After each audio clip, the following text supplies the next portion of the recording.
بسم الله الرحمن الرحيم அளவற்ற அருளாளனும் நிகரற்ற அன்புடையோனுமாகிய அல்லாஹுவின் பெயரால்.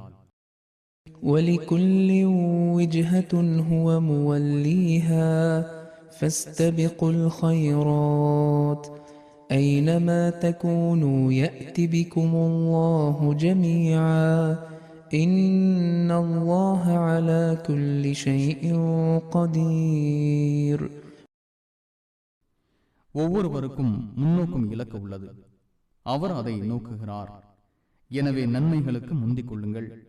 நீங்கள் எங்கே இருந்தாலும் உங்கள் அனைவரையும் அல்லாஹ் கொண்டு வருவான். அனைத்து பொருட்களின் மீதும் அல்லாஹ் ஆற்றலுடையவன்.